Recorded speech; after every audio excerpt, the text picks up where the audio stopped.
அழுக்காறு அவா வெகுளியின் சொல் இந்நான்கும் இழுக்காய் என்றதரம்.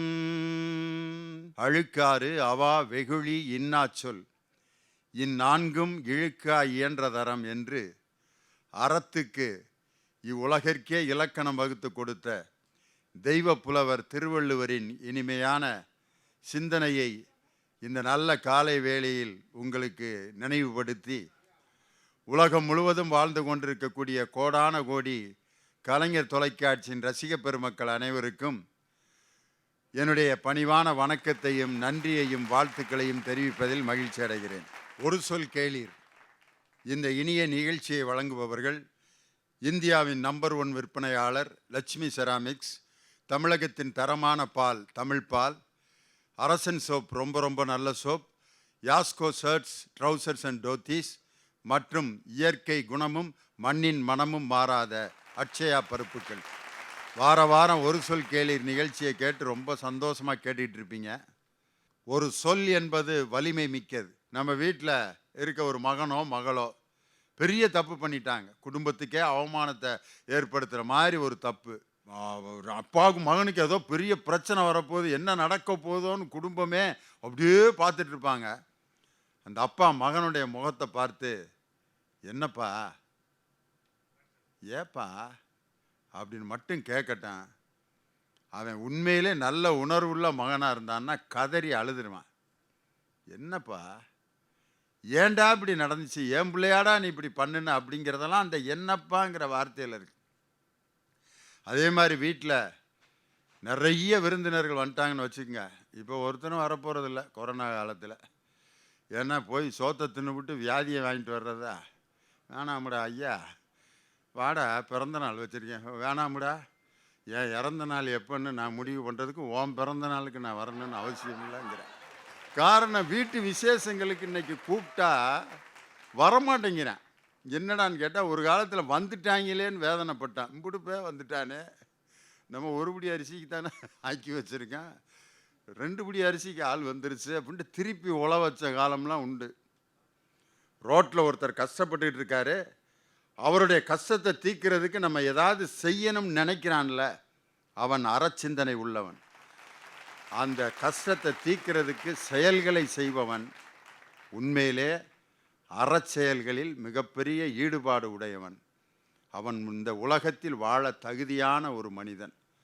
மற்றவர்களுக்காக வாழ்கின்ற ஒரு வாழ்க்கை, மற்றவர்களின் நன்மைக்காகவும் வளர்ச்சிக்காகவும் நாம் செய்கின்ற அனைத்து செயல்களுக்கும் பெயர் அறச்செயல். மற்றவர்கள் நன்றாக இருக்க வேண்டும் என்று நினைப்பதற்கு பெயர் அறம். அறம்ங்கிறதுக்கு நிறைய வரையறை வள்ளுவர் கொடுத்துருக்கார். என்பில் அதனை வெயில் போல காயுமே, அன்பில் அதனை அறம். எலும்பில்லாத உடல்கள் எப்படி வெயிலில் காஞ்சு அப்படியே சுருண்டு செத்து போயிருமோ, அது மாதிரி அன்பற்ற உயிர்கள் இந்த உலகத்தில் வாழ தகுதி இல்லாமல் இறந்து போய்விடும். அன்பில்லாத மனிதன் இந்த உலகத்தில் செத்தவனுக்கு சமம்ங்கிறார். அப்போ அன்பு இஸ் ஈக்குவல் டு அறம் அப்படின்னு சொல்கிறார் யார்? வள்ளுவர். இன்னொரு இடத்துல என்ன சொல்கிறாரு? அழுக்காறு அவா வெகுளி இன்னாச்சொல் இந்நான்கும் இழுக்கா இயன்றதறம்ங்கிறார். அழுக்காறு பொறாமை, அவா பேராசை, வெகுளி கோபம், இன்னாச்சொல் கடுமையான சொற்கள், இது 4ம் செய்யாமல் ஒரு மனுஷன் இருந்தாலே அவன் அறத்தோடு வாழ்கிறான்னு அர்த்தம். ஒரு மனைவியை கடை கூட்டி போனால் ஒரு 1000 ரூபா 2000 ரூபாய்க்கு புடவை எடுக்கணும். மாதம் ஒரு 30,000 ரூபா சம்பாதிக்கிறவன், அந்த பிள்ளை 13,000 ரூபா புடவையை காட்டுது. என்ன செய்வேன்? 2000 ரூபாய்க்கு எடுமா? நீலாம் ஒரு ஆம்பளையாயா? டக்குன்னு அங்கே தான் வருங்க. நீலாம் ஒரு ஆம்பளையா கல்யாணம் பண்ணியிருக்க, அந்த புடவை எப்படியா? சரி சரி எடுத்துக்கப்பான்ட்டு கடன் கட்டுறதா? பேராசை, அவா, வெகுளி, கோபம், தொட்டதுக்கெலாம் கோபம் வரும். சில பேர் குட் மார்னிங் சொன்னால் கோபப்படுவான். சில பேர், sir good morning sir, what is good in the morning? அவனுக்கு என்னமோ பேடாக நடந்திருக்கு. ஒருத்தன் சுகம் இல்லை அப்படின்னா உடனே மாலை கடைக்கு போகிறதா? இல்லை, தப்பு. சுகம் இல்லைன்னா அவன் சௌக்கியமான நல்லா இருக்கணும்னு நினைக்கிறோம் பார்த்தீங்களா? அதுதான் அறம். இந்த மாதிரி நல்ல சிந்தனைகள் அறச்சிந்தனைகள், மக்கள் நன்றாக இருக்க வேண்டும் என்று நினைப்பவர்களுடைய சிந்தனை வெல்லுமா வெல்லாதா? நல்ல செயல்கள், நல்லதுக்கு காலம் இருக்கா இல்லையா? அதான் தலைப்பு. நல்லதுக்கு காலம் உண்டு அப்படின்னு பேசுகிறாங்க யார்? அறம் வெல்லும்னு. இவங்க என்ன சொல்கிறாங்க? நல்லதுக்கு காலம் இல்லை. இதுதான் ஈஸியாக போச்சு. அறம் வெல்லும் என்ற அணியை துவக்கி வைத்து என் அருமை தம்பி நெல்லை சுப்பையா தன் கருத்துக்களை வழங்க உங்கள் பலத்த கரவொலியோடு மேடைக்கு வருகிறார். நடுவர் அவர்களே, அதாவது மாமியார் வீட்டுக்கு விருந்துக்கு வந்த மாப்பிள்ளை மாதிரி மரியாதை கொடுத்தாங்க கொரோனாவுக்கு. இன்னைக்கு வீட்டோட மாப்பிள்ளை மாதிரி அசால்ட்டாக டீல் பண்ணிட்டு இருக்காங்க கொரோனாவை. திரைப்படத்தில் வரக்கூடிய பரபரப்பான காட்சிகளையும் மீறி 2020ஆம் வருஷத்தில் நடக்கக்கூடிய அந்த தொடர் பேர் அழிவுகள் எல்லாம் பார்க்கும்போது நாளும் நமக்கு ஒரு பாடத்தை அந்த கொரோனா நடத்திட்டு தான் சார் இருக்கு. இயற்கையின் மீது மனிதன் தொடுத்த அந்த போரில் இன்றைக்கு தீர்ப்பு எழுதி கொண்டிருக்கிறது கொரோனா என்றால் அறம் நிச்சயம் வெல்லும் என்பதற்கு இதை விட வேறு என்ன சான்று வேண்டும்? ஒன்று சொல்றேன், முல்லைக்கு தேரை கொடுத்தான் பாரி, ஆனால் முல்லை பெரியாறு என்ற அணையை கொடுத்த வள்ளல் நம்முடைய பெண்ணி குயிக் இல்லையா? வெள்ளக்காரன் நம்மளை அடிமைப்படுத்தினா இல்லைன்னு சொல்லலைங்க. ஆனால் சக மனிதன் பசியால் வாடுவதை பார்க்க சகித்துக் கொள்ள முடியாமல் அரசாங்கம் நிதி உதவி தரவில்லை என்றாலும் கூட தன்னுடைய சொத்தை விற்று நமக்காக ஒரு அணைக்கட்டை கட்டி தந்தானே பெண்ணி குயிக், அவன் அறத்தினுடைய அடையாளம் இல்லையா? யோசிச்சு பாருங்க. புதிய இந்தியாவினுடைய புனித கோயில்கள் என்று அணைக்கட்டுகளை வர்ணித்தார் பாரதத்தின் முதல் பிரதமர் பண்டிதர் ஜவஹர்லால் நேரு என்பதை நீங்கள் மறந்துவிடக்கூடாது நடுவர் அவர்களே. ஒரு காலத்துல எல்லாம் அடுப்பூதும் பெண்ணுக்கு படிப்பதற்குன்னாங்க, இன்னைக்கு படித்த பெண்ணுக்கு அடுப்பு எதற்குங்கிறாங்க. ஒரு காலத்தில் பெண்ணெல்லாம் சமையல் அறைக்குள்ள வச்சு பூட்டி வச்சாங்க, இன்னைக்கு சமைப்பதையே சர்வதேச அவமானமாக பெண்கள் கருதுகிற அளவுக்கு வளர்ந்திருக்கிறார்கள் இல்லையா? 6 மணி ஆனா படி தாண்டக்கூடாது, விளக்கு வச்சாச்சு வீட்டில் இருக்கணும்னு சொன்னாங்க, பத்தினினாங்க. ஆனா படி தாண்டினாலும் நாங்கள் பத்தினி தான், பாரதத்தின் இடிதாங்கி என்று இன்றைக்கும் பெண்கள் பாரதத்தில் நிரூபித்துக் கொண்டிருக்கிறார்களா இல்லையா? அவர்களுக்கு எத்தனையோ பிரச்சனை இருக்குங்கிறத அவங்க சொல்லுவாங்க. ஆனா நான் ஒன்று சொல்றேங்க, திருச்சி பிரேமானந்தா வழக்கிலே அவருக்கு இரட்டை ஆயுள் தண்டனையும், நிர்பயா பாலியல் வழக்கிலே உச்சநீதிமன்றத்தில் அவர்களுக்கு தண்டனையும் தந்தது தமிழகத்திலிருந்து போன ஒரு பெண் நீதிபதி பானுமதி என்பதை நீங்கள் மறந்து விடாதீர்கள். அறம் நிச்சயம் வென்றே ஆகும் நடுவர்களே. ஒண்ணும் இல்ல, ஒரு நடிகனா எனக்கு ஏன் இந்த வம்பு அப்படின்னு நினைக்காம ஒலித்த அந்த சூர்யாவினுடைய குரல் ஒரு நடிகனின் குரல் அல்ல, அது அறத்தின் குரல், அது மக்களின் குரல். அதனால்தான் நீதிமன்றம் அவர் மீது நடவடிக்கை எடுக்க வேண்டும் என்று ஒரு நீதிபதி கடிதம் எழுதுகிற போது அவர் மீது நடவடிக்கை எடுக்க கூடாது என்று 6 நீதிபதிகள் கடிதம் எழுதினார்கள் என்று சொன்னால் தர்மம் நிச்சயம் வெல்லும் நடுவர்களே. படிப்பு உண்டு, பரீட்சை உண்டு, பாஸ் பண்ண கொரோனா உண்டு என்றால் பட்டம் உறுதியாய் உண்டு போடா அப்படிங்க பையன். பரீட்சை எழுதாமலே பாஸ், எக்ஸாமுக்கு பணம் கட்டினாலே பாஸ் இல்லையா? இது இப்படி சொல்றாங்க சார். ஆனா இது மருத்துவத்துக்கும் பொறியியலுக்கும் பொருந்தாதுன்னு வச்சாம் பாரியா ஒரு ஆப்பு. யோசிச்சு பாருங்க. அப்ப அறம் வெல்லுங்கிறது உண்மையா இல்லையா? அண்ணா பல்கலைக்கழகம் பொறியியல் பல்கலைக்கழகத்தை கொண்டு போய் பகவத்கீதையை படமாக்கிறாங்க, அதுவும் கட்டாய படமாக்கிறாங்க. அதன் பிறகு எதிர்ப்பு வலுத்த உடனே அது விருப்ப படமாக மாறி இருக்கிறது என்றால் அறம் வென்றிருக்கிறது என்றுதான் அர்த்தம். நடுவர் அவர்களே, கடலை சேருகிற நதிகள் தன்னை இழந்து உப்பாவது என்பது இயற்கை. மீண்டும் அது மழை நீராக மாறி மீண்டும் முத்தாக மாறுகிற வரைக்கும் உங்களுக்கு பொறுமை வேண்டும் என்பதுதான் என்னுடைய கருத்து. இந்த சமூகத்திலே அறம் தோற்றுவிட்டது, அழுகிய ஆப்பிளாக மாறிவிட்டது சமூகம் என்று அவர்கள் சொல்லுவார்கள். ஆனால் அந்த அழுகிய ஆப்பிளில் இருந்து கூட ஒரு நல்ல விதை மண்ணில் விழுகிற போது 1000 நல்ல ஆப்பிள்களை அது உற்பத்தி பண்ணும், 1000 ஆப்பிள் மரங்களை உற்பத்தி பண்ணும் என்ற நம்பிக்கையோடு அறம் நிச்சயம் வெல்லும் என்பதையே நீங்கள் தீர்ப்பாக தர வேண்டும். நன்றி, வணக்கம். நெல்லை சுப்பையா அறம் வெல்லும் அப்படிங்கிறதுக்கு எவ்வளவு சான்றுகளை எடுத்து சொல்லியிருக்காரு அப்படின்றத நம்ம பார்த்தோம். காலேஜில் 15 பாடம் அரியர்ஸ் வச்சு ஃபெயிலாக போய் இன்ஜினியரிங்கே முடிக்காமல் எங்கேயாவது பக்கத்தில் ஒரு இடத்துல வேலை பார்ப்பேன். கொஞ்சம் சம்பளத்தில் தாய் தகப்பனை வச்சு பாதுகாத்து அந்த தாய் தகப்பனுக்கு நல்ல மகனாக, வறுமையில் இருந்தாலும் நல்ல மகனாக அந்த இடத்துல இருக்கிறவன் நல்லவனா, தாய் தகப்பனை கண்டுக்காமல் அமெரிக்காவில் போய் 5 லட்சம் 10 லட்சம் சம்பாரிச்சுக்கிட்டு இருக்கிற அறிவாளி மகன் நல்லவனா? அந்த நேரத்தில் தாய் தகப்பனுக்கு எந்த மகன் ரொம்ப சந்தோஷத்தை தருவான்னா, அந்த கொஞ்ச சம்பளத்தில் வறுமையிலும் தன்னை பாதுகாத்து கொண்டிருக்கக்கூடிய அந்த அறச்செயலை செய்கின்ற அந்த மகன் மேலே தான் ரொம்ப பாசமாக இருப்பாங்க. அதனால் ஒரு மனிதனை கஷ்டத்தில் இந்த உலகம் நீடிக்க விரும்பாது, அவனை காப்பாற்றுவதற்கு அறம் என்றும் துணை நிற்கும்ட்டு ஒரு நம்பிக்கையான செய்தியோட நெல்லை சுப்பையா தொடங்கியிருக்கார். அதுக்கு பதில் சொல்லணும்.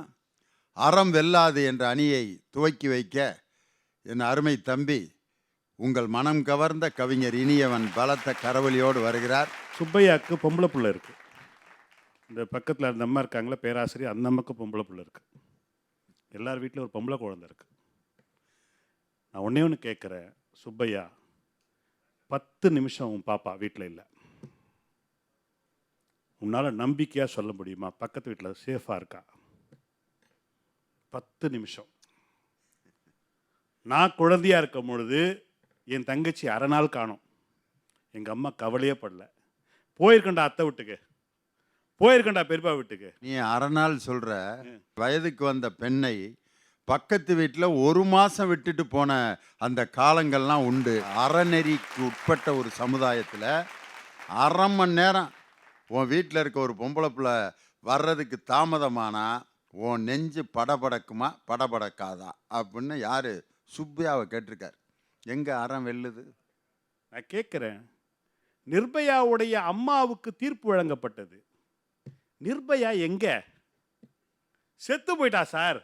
உன் தீர்ப்பை வச்சு நாக்க வலிக்கிறதா? நான் என் பொண்ணு செத்து போயிட்டா, அந்த அம்மா என்ன பண்ணுவா? நான் என்ன கேட்குறேன், நிர்பயாவோட அம்மா நின்னும் போது 200 மைக்கு நின்னுதே உத்தரப்பிரதேசில், ஒரு ரிப்போர்ட்டர் உள்ள போக முடிச்சுதா? நிர்பயாவோட அம்மா பணக்காரி, ஞாபகத்தில் வச்சுக்கோ. அறத்தை சொல்லித்தரமா வீட்டில் சொல்லித்தரமா? குழந்தைய ஸ்கூலுக்கு போகும்போது ஒரு பாட்டில் தண்ணி, மகனே யாருக்கும் கொடுத்துடாத, நீயே குடி, சீரக தண்ணி. விலங்க நாடு, கிட்டத்தட்ட 1,36,600 கோடி இந்த தேசத்தில் அரசாங்கத்தை ஏமாற்ற திருட்டு பசங்களுக்கு நீங்க வாங்கிய கடனை தள்ளுபடி செய்தீர்கள். ஆனால் 3 லட்சம் விவசாயி இந்த தேசத்தில் வாங்கிய கடனை கட்ட முடியாம தற்கொலை பண்ணியிருக்கான். எங்க போச்சுங்காரம்? இவர் சொல்றாரு, சுப்பையா பொறுமையா வெயிட் பண்ணு, ஒரு நாளைக்கு ஜெயிக்கும். எப்போ? நான் போய் என் புள்ள போய் என் பேரன் போன பிறகு ஜெயிச்சான்னா, ஜெயிக்காம போனா எனக்கு என்ன சார்? இதுக்கு 3 பேரா? கொஞ்சம் மனசாட்சி வேண்டாம். இந்த 3 லட்சம் பேர் ஏன் செத்தான்? கடன் கட்டுறதுன்றதுக்காக இல்லைங்க, பேங்க்லேருந்து போனவன் அசிங்கமாக கேட்டான். வாங்கின கடனை கொடுக்க வக்கல, உனக்கு எதுக்கு நான் பொண்டாட்டின்னு கேட்டான்.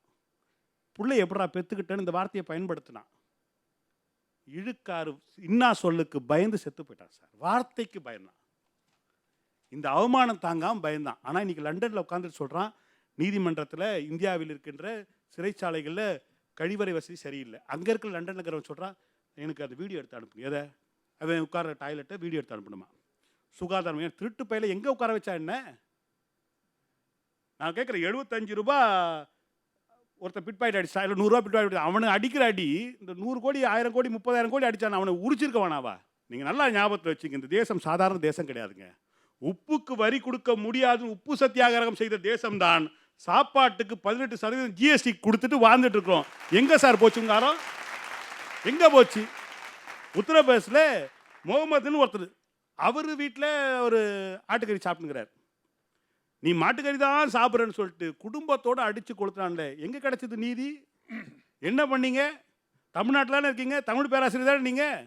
இதே சென்னை ஐஐடி 60வது ஆண்டு விழா கொண்டாடுறாங்க, தமிழ்தாய் வாழ்த்து பாடணும். இங்கிலாந்து இளவரசி தமிழ்நாட்டிற்கு வந்த போது கூட தமிழ்தாய் வாழ்த்து பாடப்பட்டது, எழுதி வைத்துக் கொள்ளுங்கள். அன்னைக்கு சமஸ்கிருத பாடல் பாடுறாங்க. உடனே பத்திரிகையாளர் போய் கேட்குறாங்க, ஐயா உங்கள் பல்கலைக்கழகத்தில் தப்பு நடந்திருக்க, ஏன் தமிழ்தாய் வாழ்த்து பாடலைன்னா, அது எங்களுக்கு தெரியாது, அவர்களாகவே வந்து அவர்களாகவே பாடிவிட்டு போய்விட்டார்கள். ஒருவேளை இந்த தேசத்தில் அறம் வெல்லும் என்று சொன்னார், இந்த நாட்டில் விவசாயி கஷ்டப்பட்டிருக்க மாட்டான், இந்த நாட்டில் பெண்கள் பாதுகாப்பாக இருந்திருப்பானா? நான் ஒன்றே ஒன்று கேள்வி கேட்கின்றேன். நீங்கள் பிறப்பால் ஜாதியை பார்க்கின்றீர்கள், ஆனால் பிறப்புறுப்பில் ஜாதியை பார்ப்பதில்லை. இந்த தேசம் மோசமான நிலையை நோக்கி கொண்டு போயிருக்கிறது. தயவு செய்து அறம் வெல்ல வேண்டும் என்று எங்களுக்கு ஆசை இருக்கிறது, வெல்லவில்லை என்ற வருத்தத்தோடு விடைபெறுகிறேன். நன்றி, வணக்கம். இனியவன் அவருடைய கருத்துக்களை எல்லாம் கேட்டோன்னு இப்போ எல்லாருமே அப்படியே கோவத்தில் உட்காந்துருக்கீங்க. மக்களால் தேர்ந்தெடுக்கப்பட்ட ஊராட்சி மன்ற தலைவர், ஒரு 5000 பேருக்கு அவங்க தான் தலைவர், ஒரு பெண் தலைவி. அவர் ஒரு குறிப்பிட்ட சமூகத்தை சேர்ந்தவர் என்பதற்காக நாற்காலியில் உட்கார விடாமல் கீழே தரையில் உட்கார வச்சிருக்கானே, ஒரு பெண் என்பதற்காகவும் அவள் ஒரு குறிப்பிட்ட சமூகத்தை சேர்ந்தவள் என்பதற்காகவும் இன்னும் நாற்காலியில் கூட அமர வைக்க முடியாத ஒரு கேடுகட்ட சமுதாயத்தில் அறம் எப்படி வென்றிருக்கிறதுன்னு நீங்கள் சொல்கிறீங்க. கேட்டிருக்கார். அறம் வெல்லும் என்ற அணியை மீண்டும் உறுதிப்படுத்த அருமை சகோதரி திருமதி இந்திரா ஜெயச்சந்திரன் அவர்கள். என் அன்பு தம்பி இனியவன் நிறைய ஒரு பட்டியலை கொடுத்துட்டு போனார், அறம் வெல்லவில்லை அப்படின்னு. இப்போ அதெல்லாம் தப்பு அப்படிலாம் கிடையாதுன்னு சொல்றதுக்காக நான் வரல. எல்லா குற்றங்களும் இருக்கிறது, நீங்க லிஸ்ட் அவுட் பண்ணது எல்லாம் உண்மைதான். ஆனா நான் உங்ககிட்ட ஒரு கேள்வி கேட்கிறேன். 2000 ஆண்டுகளுக்கு முன்பு இங்கே எழுதப்பட்ட திருக்குறள் போன்ற அரை இலக்கியமாக இருக்கட்டும், அல்லது 5000 ஆண்டுகள் 10,000 ஆண்டுகளுக்கு முன்பதாக இங்கே எழுதி இருக்கக்கூடிய அரை இலக்கியங்கள், சங்க இலக்கியத்தையும் முற்பட்ட இலக்கியங்களாக இருக்கட்டும், எல்லாம் அறம் பேசினது இல்லையா? அப்ப எங்கேயோ ஒரு இடத்துல குறைபாடு இருந்துகிட்டே இருக்கு, அதை கடிந்து கொண்டே இருந்திருக்கிறார்கள், அதை திருத்தி கொண்டே இருந்திருக்கிறார்கள் என்றுதானே தம்பி அர்த்தம். அறம் என்ற சொல்லுக்கு நல்லவை செய்தல் என்று மட்டும் பொருள் அல்ல, நல்லவை செய்தலும் அல்லவை கடிதலும் என்று பொருள். நிர்பயா வழக்கிலே கொதிக்கிறீர்களே, பிள்ளை போயிருச்சே என்ற பரிதவிப்பு இனியனுக்கு இருக்கிறதே, கேட்கும் போது கேட்டுக்கொண்டிருக்கக்கூடிய நேயர்களுக்கு பதில் சொல்ல வரக்கூடிய இந்திராவுக்கு மனதிற்குள்ளே வலிக்குது பாத்தீங்களா? அதற்கு பெயர் அறம், அதற்கு பெயரும் அறம். இல்லை அப்படியெல்லாம் இல்லை, ஒரே மாதிரி எல்லாம் கிடையாது, வேற வேற மாதிரி தான். உலக அரங்கிலே வின்சென்ட் சர்ச்சிலிடம் ஒரு கேள்வி கேட்கப்பட்டது. ஏன்னா இந்தியாவுக்கு ஒரு அரையாடை பக்கிரி என்று காந்தி சொல்லுகிறார்கள். அவர் கேட்ட உடனே கொடுத்துட்டே சர்ச்சில் சொன்ன பதில் தான் தம்பி உங்களுக்கும். பீரங்கியை ஒருவேளை மகாத்மா காந்தி எடுத்திருந்தால் நாங்களும் எடுத்திருப்போம். அவர் ஒரு வகை துப்பாக்கி எடுத்திருந்தால் அதை விட அட்வான்ஸ்டா நம்ம எடுத்திருப்போம். ஆனால் மகாத்மா காந்தி என்று சொல்லக்கூடிய அந்த அரையாடை மனிதன் கையிலே எடுத்தது அன்பு. அந்த போராட்டத்திற்கு பெயர் அறப்போராட்டம். கத்தியின்றி இரத்தமின்றி யுத்தம் ஒன்று வருகுது, சத்தியத்தின் நித்தியத்தை நம்பும் யாரும் சேருவீர் சொன்னாங்க பார்த்தீங்களா? அந்த கூட்டம் நம்ம உலகத்தையே திரும்பி பார்க்க வச்ச அமெரிக்காவினுடைய இனப்படுகொலை இருக்குதுல்ல நடுவர் அவர்களே. அந்த போலீஸ்காரர் ஒரு கருப்பின ஒருத்தரை கொன்னுட்டாரு. அது என்ன நடந்ததுன்னு நினைக்கிறீங்க நீங்க? மிகப்பெரிய போராட்டம் நடந்து அவர் தற்கொலை பண்ணிக்கிட்டாருங்க. ஏன் அந்த மனிதன் கொலை செய்தவர் தற்கொலை பண்ணிட்டா தெரியுமா? அந்த அதிகாரி மகன் பேசவே இல்லை தகப்பனாரோடு, திரும்பி பார்க்க மாட்டேன்ட்டான். மனைவி உடனடியா டைவர்ஸ்க்கு அப்ளை பண்ணிட்டான். இனி வாழ்றதுக்கு என்ன இருக்கிறது இந்த பூமியில்? அறம் வெல்லும். வள்ளுவரிடத்துல இருந்து ஒரே ஒரு திருக்குறளை எடுத்து வைத்து நான் என்னுடைய வாதத்தை நிறைவு செய்கிறேன். மனத்துக்கண் மாசில நாதல் அனைத்தரன் ஆகுல நீரபெறன்னா. மனசுதான் 3 களம் இருக்கிறது அறத்துக்கு. அது சிந்தனை, சொல், செயல். அதுல முதல்ல நிக்கிறது மனசு தான். மனசார நம்ம தப்பு பண்ணக்கூடாதுன்னு நினைக்கிறது, ஐயோ தெரியாம தப்பு பண்ணிட்டோமேன்னு நம்ம வருத்தப்படுறது, என்ன இப்படி தப்பு பண்ணிட்டீங்கன்னு கடிகிறது. இந்த இதுக்கு 3க்கு பேருமே அறம் தான். தம்பி இனியவன் சொன்ன குற்றச்சாட்டுகளை எல்லாம் இல்லை என்று நான் மறுக்க வரவில்லை. வருத்தப்படக்கூடிய கோபப்படக்கூடிய விஷயங்கள் இன்னும் நிறைய நடக்கிறது. ஆனால் மற்ற நாடுகளோடு ஒப்பிட்டு பார்க்கின்ற பொழுது இங்கே இருக்கக்கூடிய அறம் வலிமையாகத்தான் இருக்கிறது, வலிமையாகத்தான் இருக்கும். இங்கே வீடுகள் ஒருவேளை உடைந்திருக்கலாம், ஆனால் குடும்பங்கள் உடையவே இல்லை, அது வலிமையாக இருக்கிறது. அந்த இல்லறம் தலையாய அறமாக இந்திய தேசத்திலே, தமிழகத்திலே இருக்கின்ற வரை அறம் ஒரு காலும் தோற்காது. அறம் வெல்லும், பாவம் தோற்கும் என்று கூறி வாய்ப்பளித்த நல்லவர்களுக்கு நன்றி பாராட்டி விடைபெறுகிறேன். நன்றி, வணக்கம். அதாவது இனியவன் பேசணுன்னு நம்மளுக்கு அப்படியே கோமா வந்துருச்சு. எதுக்குடா இந்த உலகத்தில் வாழ்ந்துக்கிட்டு பூரா அக்கிரமமாக நடக்குது அப்படின்ட்டு ப்ரெஷர் ஏறிச்சு. அதை அப்படியே டவுன் ஆக்கி விட்டாங்க. இந்த உலகத்தில் வாழ்கிறது சந்தோஷமாக தான் இருக்குது, நல்லது நடக்குதுடா. அதுதான் ஒரு பேச்சாளனுடைய மிகப்பெரிய திறமை. அண்மையில் ஒரு பத்திரிகையில் கவி பேரரசு வைரமுத்து எஸ்பி பாலசுப்ரமணியத்தை பற்றி ஒரு பெரிய கட்டுரை எழுதியிருந்தார். ஒரு தலைவன், ஒரு தந்தை, ஒரு கலைஞன், மூவருக்கும் 2 பொறுப்பு தான். ஒன்று இன்பத்தை படைப்பது, துன்பத்தை துடைப்பது.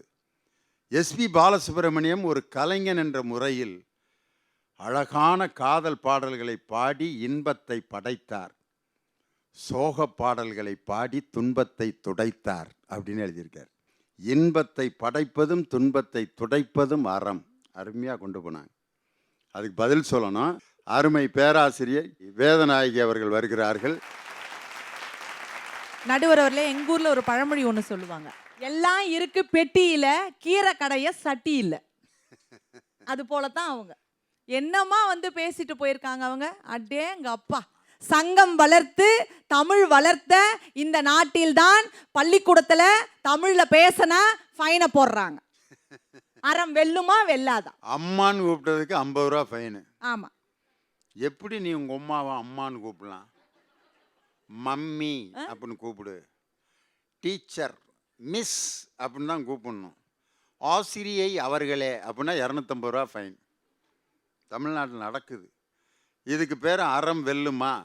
ஒரு தமிழ் படித்த நெல்லை சுப்பையாவும் தமிழாசிரியராக இருக்கக்கூடிய இந்திராவும் இதை ஆதரித்து பேசலாமா அப்படின்னு கேட்குறாங்க. ஏப்பா அப்படித்தானே? உண்மை அதாங்க ஐயா. இன்னைக்கு சமூக அறம் இருக்கா நடுவர் அவர்களே? 10 பேர் ரோட்ல நடந்து போயிட்டு இருக்காங்க நடுவர் அவர்களே. குடிகார பயலேன்னு கூப்பிடுறோன்னு வச்சுக்கோங்க, 9 பேர் திரும்பி பார்க்குறான். எங்கம்மா அறம் வெல்லுச்சு? என்னத்த நீங்க பண்ணீங்க நடுவர் அவர்களே? ஒரு காலகட்டத்தில் தங்க அறிஞர்களே அப்படின்னு கூப்பிடுங்க, ஒருவேளும் திரும்ப மாட்டாங்க. ஒருத்தரும் திரும்ப மாட்டாங்க, எல்லாம் ஸ்பீடா போயிட்டே இருப்பாங்க. ஆனா நடுவர் அவர்களே, தங்கமான மனுஷன் அப்படின்னு நம்ம யாரை சொல்லுவோம்னா, தங்கமான மனுஷன் அவரு அப்படின்னா பின்னாடி இருக்கிறவன் சொல்லுவான், அவன் லஞ்சமே வாங்க மாட்டாயா அப்படின்னுவான். ஆனா இப்ப பாருங்க, தங்கமான மனுஷன் அப்படின்னா, ஏன்பா லஞ்சமே வாங்க மாட்டாரா? இல்லப்பா, வாங்கினா கரெக்டா வேலையை முடிச்சிருவாரு. என்ன அறம் வாங்கின காசுக்கு கரெக்டா செஞ்சு கொடுப்பாரு. செஞ்சு கொடுப்பாரு. ஒரு வார்த்தை வச்சிருக்கான் பாரு. வச்சிருப்பான் பாரு. ரோட்ல வந்துட்டு இருக்கோம், ஒரு சிக்னலை உங்களால கரெக்டா அறத்தோட முதல்ல ஃபாலோ பண்ண முடியுதா நடுவர் அவர்களே? நல்லா கேட்டு பாருங்க. பச்சை கலர்ல சிக்னல் விழுந்துச்சுன்னா என்ன அர்த்தம்? போலான்னு அர்த்தம். மஞ்சள் கலர்ல சிக்னல் விழுந்துச்சுன்னா என்ன அர்த்தம்? கொஞ்சம் மெதுவா போய் நில்லுன்னு அர்த்தம், மெதுவா போகணும்னு அர்த்தம். அதே சிவப்பு கலர்ல சிக்னல் விழுந்துச்சுன்னா என்ன அர்த்தம்? நிப்பாட்டு அப்படின்னு அர்த்தம். ஆனா நம்மால என்ன பண்றான்? பச்சை கலர்ல விழுந்தாலும் போறான், மஞ்சள் கலர்ல விழுந்தாதான் ஸ்பீடா போறான். ஆனா ரெட் கலர்ல விழுந்துச்சுன்னா போலீஸ்கார் இல்லைன்னா தான் அப்பதான் ஓடுறான் முன்னாடி. ஒரு சிக்னலையே உங்களால சரியா பயன்படுத்த முடியலன்னா என்ன அறம் வெல்லுச்சு? ஓரறிவு மரம் படைத்த மரம் கூட அணிலை காப்பாற்றுகிறது. 6 அறிவு படைத்த மனிதர்கள் எல்லாம் அனிதாவை காப்பாற்ற முடியவில்லை என்று சொன்னால் உங்களுடைய அறம் எங்க வெல்லுச்சுங்க? நடுவர்களே, ஒரு காலகட்டத்திலலாம் சாமி சிறுசா இருந்துச்சுங்க, பக்தி பெருசா இருந்துச்சு. ஆனா இன்னைக்கு பாருங்க, சாமி பெருசாகி போச்சு, பக்தி சிறுசாகி போச்சு. சாமி சிலைகளை கழுபவர்களை விட சாக்கடையை எவன் ஒருவன் சுத்தம் செய்கிறானோ அவன் தான் இந்த உலகத்திலேயே உயர்ந்தவங்க. என்னைக்கு சாமி சிலையை கழுவுவவனுக்கும் சாக்கடையை சுத்தம் செய்பவனுக்கும் சரியான மரியாதை இந்த உலகத்திலே கிடைக்கிறது என்று சொன்னார், அன்றைக்கு நான் ஒத்துக்கொள்கிறேன் அறம் வென்று இருக்கிறது என்று. அர்த்த சாஸ்திரத்துல நான் ஒரே ஒரு விஷயம் சொல்றேன் நடுவர் அவர்களே. அந்த கௌடில்யருடைய அமைச்சர் சந்திரகுப்தன் என்ன பண்றாருன்னா, மாறு வேடம் போட்டு ஊருக்குள்ள போறார். அப்படி ஊருக்குள்ள போறப்ப சாணக்கியர் என்ன பண்றாருன்னா, அவரோட குடிசையில 2 விளக்கு வச்சுக்கிட்டு எழுதிட்டு இருக்காரு. அதுல ஒரு விளக்கு வச்சு எழுதிட்டு இருக்காரு. அந்த சந்திரகுப்தன் சாணக்கியருடைய வீட்டுல போய் பாக்குறாரு, இவர் என்னதான் பண்றாரு அப்படின்னு சொல்லிட்டு. அந்த சாணக்கியன் ஒரு விளக்கை அணைத்து விட்டு இன்னொரு விளக்கை ஏற்றி திரும்பவும் எழுதிட்டு இருந்தார். அப்ப சந்திரகுப்தனுக்கு சிரிப்பு வந்துருச்சு. சிரிப்பு வந்துட்டு பார்த்து கேட்டாரு, உன்னை என்னமோ நினைச்சையா, நீ என்ன ஒரு விளக்கு அணைச்சிட்டு இன்னொரு விளக்குல நீ எழுதிட்டு இருக்க, அதே விளக்குல தான் எழுதுனா என்னன்னு கேட்டாரு. அதுக்கு சாணக்கியன் என்ன தெரியுமா சொன்னாரு? அவரு அற்புதமா ஒரு விஷயம் சொன்னாருங்க. இந்த முதல் விளக்கு இருக்கு பாத்தீங்களா, இதுல ஊற்றப்படுகிற எண்ணெய் அரசாங்கம் எனக்கு வாங்கி கொடுக்கிற எண்ணெய். இதுவரை நான் எழுதி கொண்டிருந்தது அரசாங்க கணக்கு, அதனால் அந்த எண்ணெயை ஊற்றி எழுதி கொண்டிருக்கிறேன். இப்போ எழுதுகிற கணக்கு என் சொந்த கணக்கு, அதனால்தான் அந்த விளக்கு அணைத்து விட்டு என் சொந்த விளக்கை நான் ஏற்றி நான் எழுதுகிறேன் என்று சொன்னால் அது அறங்க. ஆனா இன்னைக்கு இருக்கிற சூழலை பாருங்க, அடேங்க அப்பா, ஒரு கவுன்சிலர் ஆயிட்டால 50 லட்சத்துல வீடு கட்டிட்டு இருக்காங்க. இது என்ன அறம்? பொதுமக்களுடைய பணத்தை யார் ஒருவர் தொடுகிறார்களோ அவர்கள் தன் மகளை தொடுவதற்கு சமம் என்பதுதான் அறம் நடுவர் அவர்களே. ஐ லவ் யூ அப்படின்னு 100 பெண்கள் கிட்ட போய் சொல்றது உண்மையான காதல் இல்லை நடுவர் அவர்களே. ஒரே பெண்ணுகிட்ட 100 முறை ஐ லவ் யூ சொல்றது தான் காதலுடைய பெருமையே. இன்னைக்கு அந்த அறம் இன்னைக்கு இருக்குங்களா? துணி வெளுக்க சாம்பல் உண்டு, மனம் வெளுக்க சாம்பல் இல்லை என்று சொல்லி வாய்ப்பளித்த நல்ல உள்ளங்களுக்கு நன்றி பாராட்டி விடைபெறுகின்றேன். நன்றி, வணக்கம். அறம் வெல்லாது அப்படிங்கிற அணிக்கு ரொம்ப அற்புதமாக தன் கருத்துக்களை வழங்கிய பேராசிரியை வேதநாயகி அவர்களுக்கு மனமார்ந்த நன்றி, வாழ்த்துக்கள். அவர்களுக்கு பதில் சொல்ல எங்களுடைய அருமை அண்ணன் பேராசிரியர் அரங்க நெடுமாறன் அவர்கள் இப்பொழுது உங்கள் முன்னால் வருகிறார். பாட்டும் பேச்சும் கலந்து பேசுவதில் ஆற்றல் மிக்க எங்களுடைய அருமை அண்ணன். பையன் ஒருத்தன் கேட்டான்ட்டேன், நான் அவனை கூப்பிட்டேன், 12 மணி வெயிலில் கிரிக்கெட் விளையாண்டுக்கிட்டு இருக்கியடா, வெயில் தலையை பிளக்குது, இதில் கிரிக்கெட் விளையாண்டுக்கிட்டு இருக்க அப்படின்னே. அவன் சொன்னான், கிரிக்கெட்டை பற்றி உங்களுக்கு தெரியாது சார், கிரிக்கெட்லேயே பெரிய தத்துவம் இருக்குது தெரியுமான்னா. என்னடா தத்துவம்னே, ரன் எடுக்க எத்தனை பேர் வர்றான்? 2 பேர் வர்றான். சரி, அவனை அவுட்டாக்க எத்தனை பேர் வர்றான்? 11 பேர் வர்றான். இதுலேருந்து உங்களுக்கு என்ன தெரியுதுன்னா, எனக்கு ஒன்றும் தெரியலன்னா. நல்லது செய்ய 2 பேர் வந்தால் கெடுக்க 11 பேர் வந்திருப்பான். கொரோனா உலகத்தில் கொரோனா கூட ஒரு தர்மத்தை சொல்லுது. நான் கேட்குறேன், உலக நாடுகளில் நீ வச்சிருக்கியே, அரை மணி நேரத்தில் பூமியை அழிச்சிடலாமே, இந்த உலகத்தையே அழிச்சிடலாம். அணுகுண்டு வச்சிருக்க, ஒரு அணுகுண்டால் 100 தவணை பூமியை அழிக்கலாம். அணுகுண்டு வச்சிருக்க, ஒரு கிருமியை அழிக்க முடியலையே, மருந்து கண்டுபிடிக்க முடியல, தடுமாறுற. இன்னமும் கண்டுபிடிச்ச பாட்டை காணோம். ஏன்? இயற்கை சமநிலைப்படுத்துகிறது. நீ இயற்கையை கேவலப்படுத்தினாய், இயற்கை சமநிலைப்படுத்துகிறது. 100 வருடங்களாக சுத்தமில்லாத கங்கை இப்பொழுது சுத்தமாக ஓடிக்கொண்டிருக்கிறது. கொரோனா இயற்கை சமநிலைப்படுத்துகிறது. வேதநாயகி அது வந்து சொல்லுது, மஞ்சள் லைட்டு போட்ட பிறகு போறானே.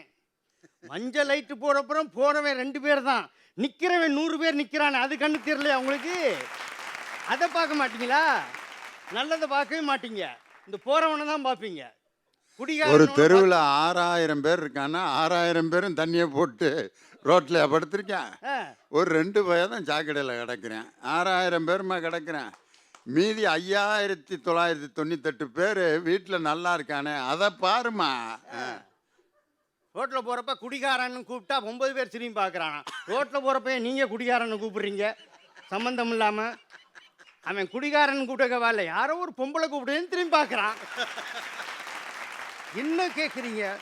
அப்போ மலேசியாவில் போய் ஒருத்தன் சம்பாரிச்சான், பால் வியாபாரம் பண்ணி பாதி தண்ணி ஊற்றி சம்பாரிச்சான். பால் வியாபாரம் பண்ணி கப்பலில் வர்றான். வர்றப்போ என்ன பண்ணால், அந்த காலத்து கதை, ஒரு முடிச்சில் பணத்தை எல்லாம் வந்து தங்க காசாக எடுத்து போட்டுக்கிட்டு பணத்தை எல்லாம் சேர்த்து கப்பலில் வர்றான்.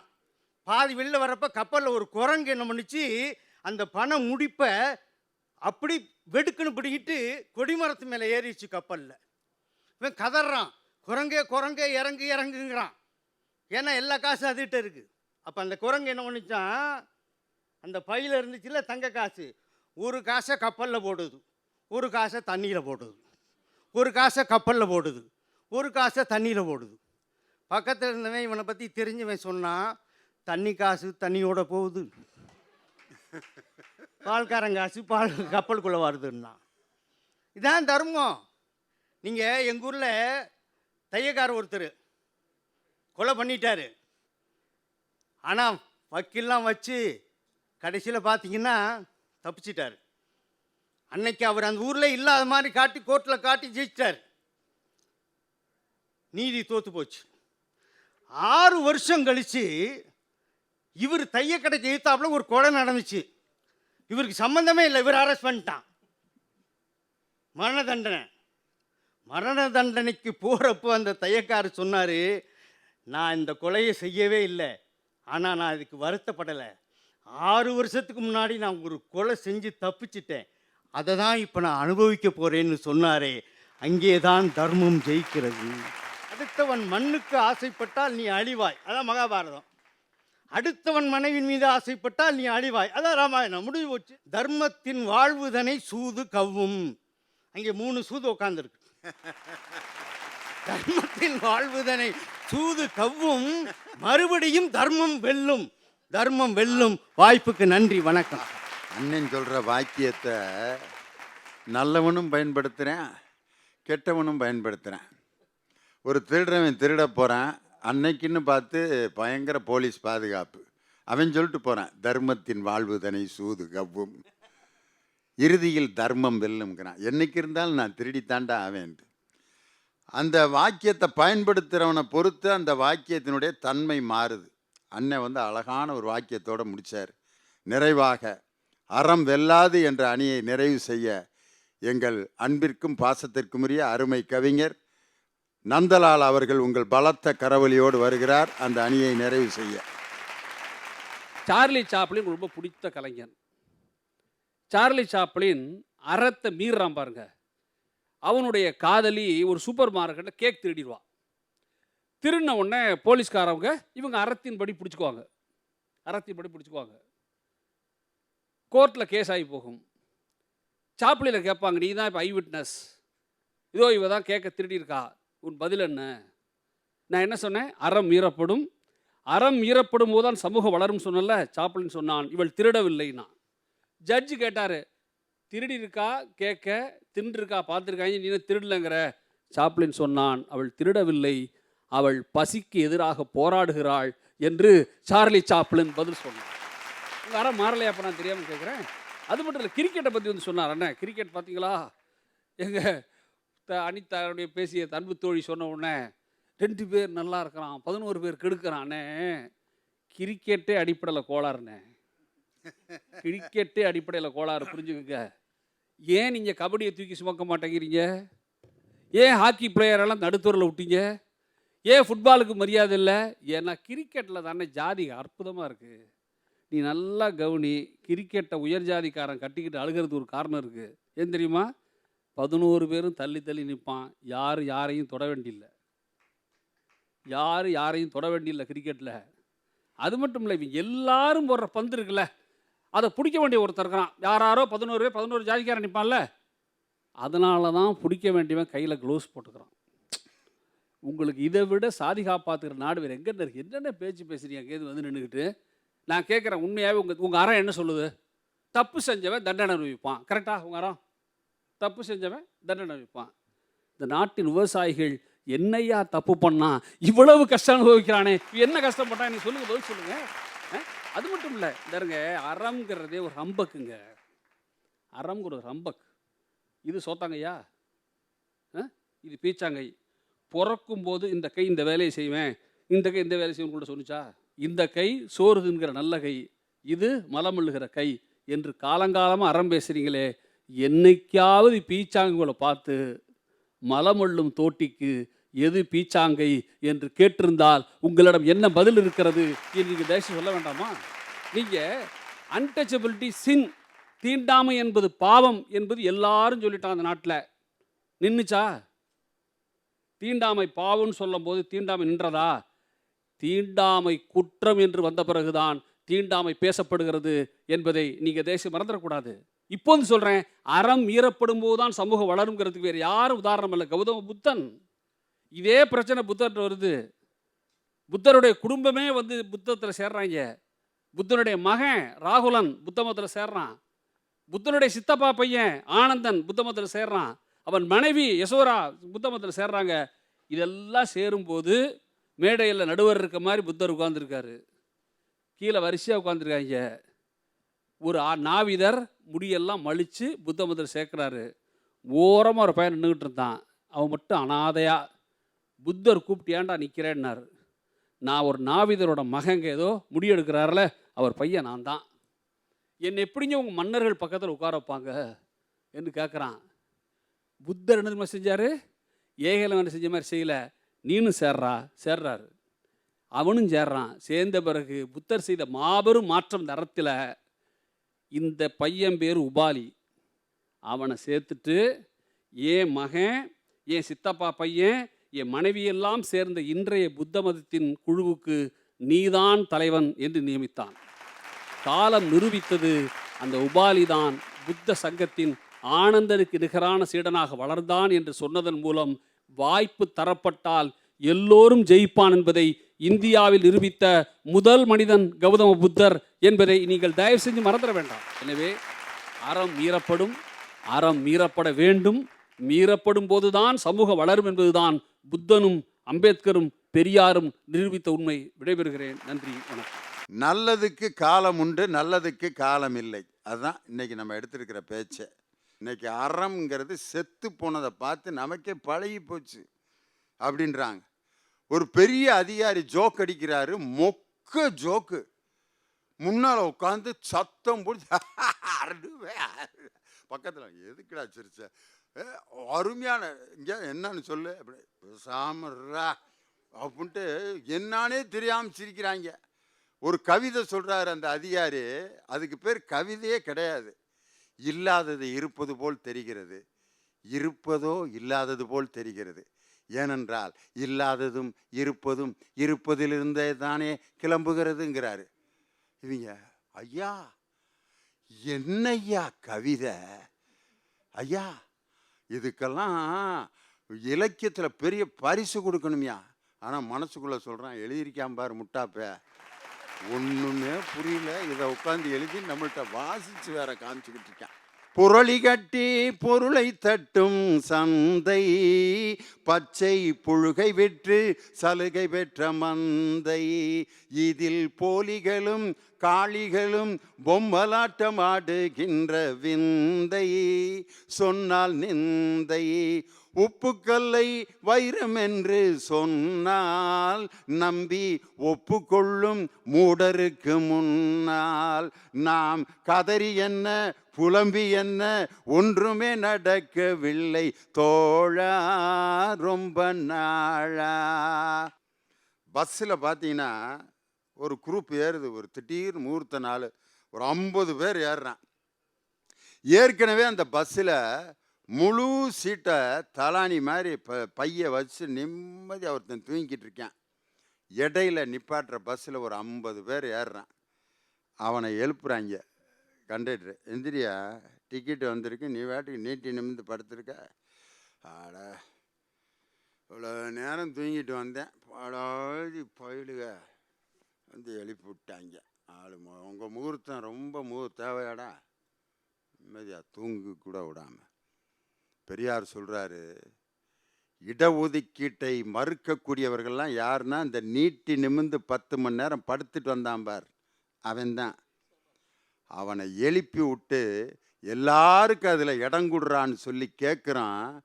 10 வருஷம் படுத்து கிடந்தவனுக்கு வர்ற கோபம்தான் இன்னைக்கு இடஒதுக்கீட்டை எதிர்த்து கொண்டிருக்கக்கூடிய அந்த குரூப்பு. இன்னைக்கு எங்கே அறம் வென்று இருக்கிறது கேட்டாங்க. சீன அறிஞர் சொல்கிறாரு, இருப்பதும் இல்லாமல் இருப்பதும் ஒரே இடத்துல தான் இருக்கு, ஆனால் இல்லாமல் இருப்பதை வைத்துத்தான் நமக்கு பயன்கிறார். ஒரு பானை செய்கிறான் ஒருத்தன், அந்த பானை வந்து அழகாக மண்ணில் செஞ்சுருக்கான். பானை என்ற அந்த பானையில் களிமண் இருக்கிறது. அந்த களிமண்ணால் அந்த பானைக்கு பிரயோஜனம் இல்லை. அந்த இல்லாத வெற்றிடம் இருக்குது பார்த்தீங்களா, அதனால தான் பானைக்கு பயன்.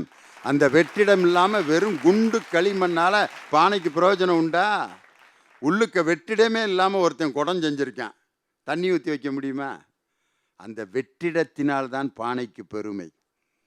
வீட்டுக்கு வந்து ஜன்னல், அந்த ஜன்னலில் இருக்கக்கூடிய அந்த வெற்றிடம்தான் ஜன்னலினுடைய பயனை நமக்கு தருதே ஒழிய, அந்த ஜன்னலில் இருக்க கம்பியை நெருக்கமாக போட்டு விட்டு காற்றே வரவிடாமல் பண்ணிட்டோம்னா ஜன்னலினால் பிரயோஜனம் இல்லை.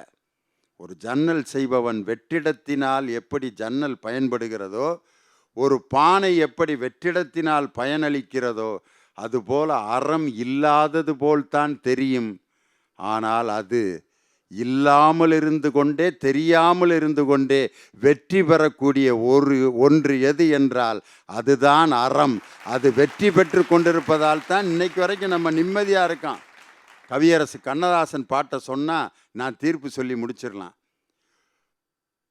ஆசை கோபம் களவு கொண்டவன் பேச தெரிந்த மிருகம், அன்பு நன்றி கருணை கொண்டவன் மனித வடிவில் தெய்வம். சொல்லுக்கு செய்கை பொன்னாகும், வரும் துன்பத்தில் இன்பம் பட்டாகும். இந்த 2 கட்டளை அறிந்த மனது ஆண்டவன் வாழும் வெள்ளை மனம், ஆண்டவன் வாழும் வெள்ளை மனம்.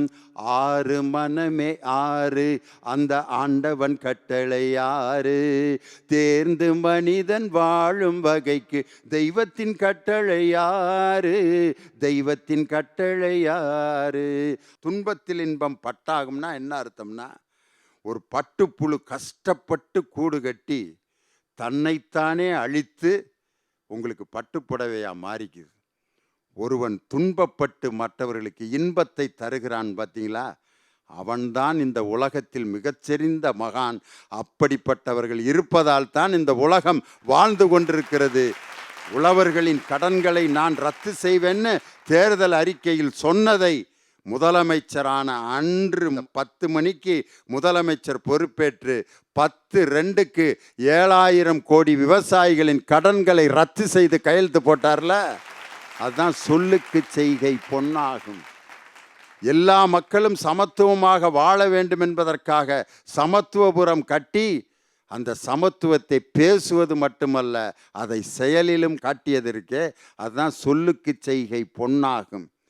இந்த சொல்லுக்கு சொல்லும் செயலும் யாருக்கு நேர்மையாக இருக்கிறதோ அந்த மனிதர்கள் வாழும் வரை அறம் வெல்லும். அப்படிப்பட்ட மனிதர்கள், வாழாத மனிதர்களும் இருக்கிறார்கள். அவர்கள் நிரந்தரமாக வாழ்வதில்லை. தீமைகள் எதுவும் நிரந்தரமாக நடந்து கொண்டே இருப்பதில்லை. இந்த நிலை மாறும், இதுவும் கடந்து போகும். அறம் வெல்லும், அறம் வெல்லும். அறம் வெல்வதை நாம் பார்க்கத்தான் போகிறோம். இருட்டிலேயே மனிதன் இருப்பது நிரந்தரம் அல்ல. சூரியன் உதிப்பதுதான் அறத்தினுடைய வெற்றி. என்றும் சூரியன் உதிக்கிறதோ அன்று அறம் வெற்றி பெறுகிறது என்று பொருள். இருளில் வாழ்வது அறம் வெல்லாத பகுதி.